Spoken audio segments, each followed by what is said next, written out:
బులెటిన్లో breaking news చూస్తున్నాం. తెలంగాణకు పెట్టుబడులే లక్ష్యంగా ముఖ్యమంత్రి రేవంత్ రెడ్డి బృందం స్విట్జర్లాండ్ పర్యటన సాగుతోంది.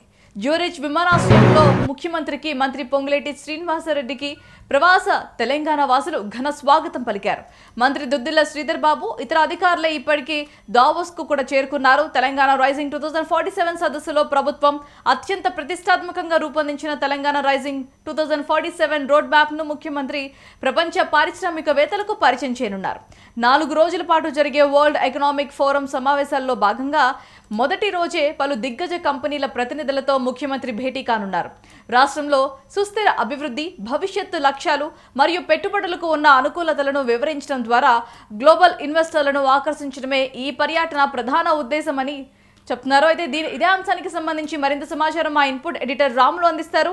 రాములు, భారతి ఏదైతే దావోస్లోని స్విట్జర్లాండ్లో జరుగుతున్న వరల్డ్ ఎకనామిక్ ఫోరం WEF సదస్సులో పాల్గొనేందుకు తెలంగాణ రాష్ట్రం నుంచి ముఖ్యమంత్రి రేవంత్ రెడ్డి ఆధ్వర్యంలో బృందం బయలుదేరింది. ఈ బృందంలో మంత్రులు శ్రీధర్ బాబు, పొంగులేటి శ్రీనివాసరెడ్డితో పాటు ప్రభుత్వ అధికారులు కూడా ఈ బృందంలో ఉన్నారు. ఏదైతే గత నెల 18, 19 తేదీల్లో ఉమ్మడి వరంగల్ జిల్లాలోని అత్యంత అంతర్జాతీయంగా పేరొందిన సమ్మక్క సారలకర జాతర ప్రాంగణంలో క్యాబినెట్ సమావేశం, అమ్మవారి దర్శనం చేసుకున్న ముఖ్యమంత్రి రేవంత్ రెడ్డి బృందం అందరూ కూడా నిన్న ఉదయం శంషాబాద్ ఎయిర్పోర్ట్ నుంచి ప్రత్యేక విమానంలో బయలుదేరడం జరిగింది.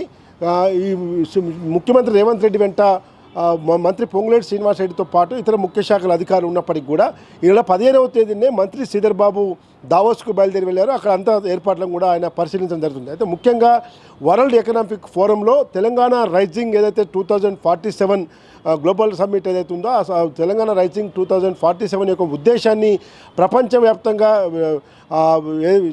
చెప్పేందుకే ముఖ్యమంత్రి రేవంత్ రెడ్డి బృందం దావోస్ వెళ్ళింది. ఇప్పటికే గతంలో అటు దావోస్ పర్యటనతో పాటు ఇతర విదేశాల్లో పర్యటించిన ముఖ్యమంత్రి రేవంత్ రెడ్డి బృందం 1,63,000 కోట్ల పెట్టుబడులతో ఒప్పందాలు చేసుకొని మొదటిసారి దావోస్ పర్యటన విజయవంతంగా ముగించారు. ఇప్పుడు మళ్ళీ ఈ దావోస్ పర్యటనలో ఇప్పటికే ముఖ్యమంత్రి రేవంత్ రెడ్డి ఆధ్వర్యంలో బయలుదేరిన బృందానికి స్విట్జర్లాండ్ జ్యూరిచ్లోని విమానాశ్రయంలో పెద్ద ఎత్తున ప్రవాసాంధ్రులు తెలంగాణ వాళ్ళందరూ కూడా పెద్ద ఎత్తున స్వాగతం పలికారు.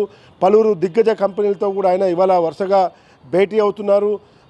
ఈ నెల 23వ తేదీ వరకు కూడా ఈ సదస్సు ఉంటుంది. ఈ సదస్సులో అనేక అంశాలపై ముఖ్యమంత్రి రేవంత్ రెడ్డి, మంత్రి పొంగులేటి శ్రీనివాసరెడ్డి, శ్రీధర్ బాబులు అదేవిధంగా అధికారులు కూడా ఆ వేదిక పైన ప్రసంగించడం జరుగుతూ ఉంది.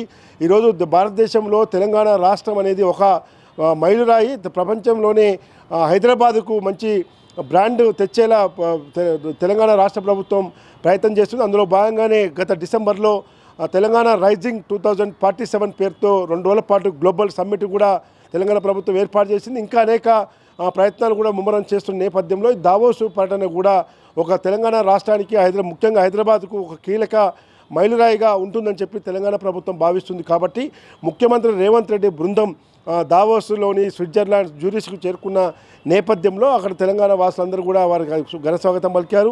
ఇవాళ ముఖ్యమంత్రి రేవంత్ రెడ్డి కూడా పలు దిగ్గజ కంపెనీలతో సీఈఓలతో కూడా భేటీ అవుతున్నారు. ఇంకా మరికొన్ని కంపెనీలను తెలంగాణకు తెప్పించేందుకు ఈ పర్యటన దిగ్విజయంగా కొనసాగాలని చెప్పి ప్రభుత్వం భావిస్తూ ఉంది. ఈ నెల 23వ తేదీ వరకు కూడా ఈ దావోస్ పర్యటన ఉంటుంది. 23వ తేదీన ముగించుకొని 24వ తేదీన మళ్ళీ ముఖ్యమంత్రి రేవంత్ రెడ్డి ఒక్కరే US వెళ్తారు. అదేవిధంగా హార్వర్డ్ యూనివర్సిటీలో తన వ్యక్తిగత కోచింగ్ కోసం వెళ్తున్నట్టు కూడా ప్రభుత్వం తెలిపింది. ఫిబ్రవరి 1న ముఖ్యమంత్రి రేవంత్ రెడ్డి తిరిగి హైదరాబాద్కు చేరుకున్నారు. Bharathi. Right Ramulu, thanks for the update.